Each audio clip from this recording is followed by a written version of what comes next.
సుబ్బారెడ్డి గారే టార్గెట్ తప్ప వాళ్ళు టార్గెట్ కాదు. ఎందుకు వాళ్ళు టార్గెట్ కాదు? వాళ్ళు ఇప్పుడు చంద్రబాబు నాయుడు గారి సంఖలో ఉన్నారు కాబట్టి, చంద్రబాబు నాయుడు గారిని సపోర్ట్ చేస్తున్నారు కాబట్టి, ఒక ఆయనేమో పార్లమెంట్ సభ్యుడు, ఒక ఆమెమో ఎమ్మెల్యే గారు కాబట్టి, ఆ వారి పార్టీలో ఉన్నారు కాబట్టి వాళ్ళకు మాత్రం ప్రొటెక్షన్ ఉంటుంది.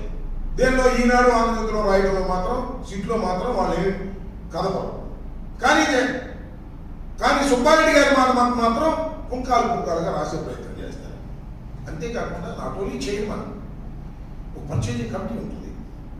ఆ పర్చేజింగ్ కమిటీ చంద్రబాబు నాయుడు గారి టైంలో, అంటే ఇప్పుడు ఈ టైంలో కొలుసు పార్థసారథి గారు మీ అందరికీ తెలుసు, మా పార్టీలో కూడా ఉన్నారు, కాంగ్రెస్ పార్టీలో కూడా ఉన్నారు, ఇప్పుడు మంత్రిగా పనిచేస్తున్నారు. కొలుసు పార్థసారథి గారు దానిలో మెంబర్గా ఉన్నారు. అలాగే సౌరభ్ గోడా టీటీడీ సభ్యులు ఆయన ఉన్నాడు. చెన్నైకి చెందిన కృష్ణమూర్తి కూడా ఉన్నారు. వీళ్ళందరూ పర్చేజింగ్ కమిటీలో మెంబర్స్. నెయ్యి కొనాలన్నా, ఏ పదార్థం కొనాలన్నా, ప్రసాదానికి సంబంధించి కానీ మరొక దానికి కానీ వీళ్ళ అప్రూవల్ కావాలి. వీళ్ళ పాత్ర కూడా ఏం లేదన్న సుబ్బారెడ్డి గారి పాత్ర ఏంటన్నా.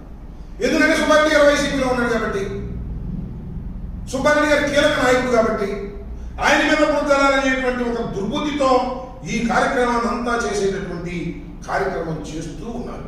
అంతేకాదు, మీరు చూశారు చంద్రబాబు నాయుడు గారు ఇంత ముందు కూడా చెప్పే మళ్ళీ చెప్తున్నా, అసలు ఈ 320 రూపాయలు ఏంటి నాకు అర్థం కాదు.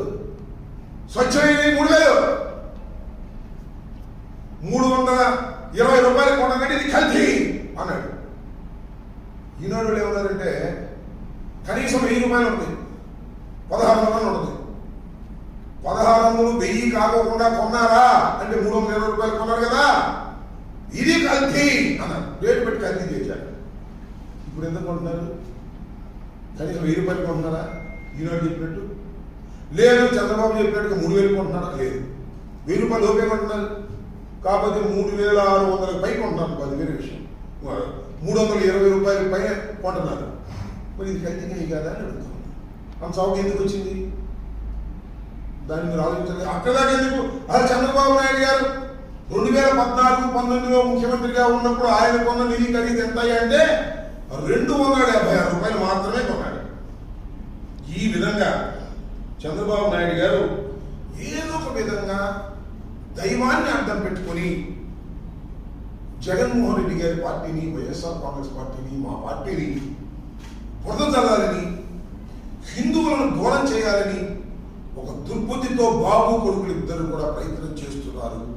వాళ్ళకి దైవం నిజంగా నమ్మకం లేదు. ఉంటే కలవని కల్తీ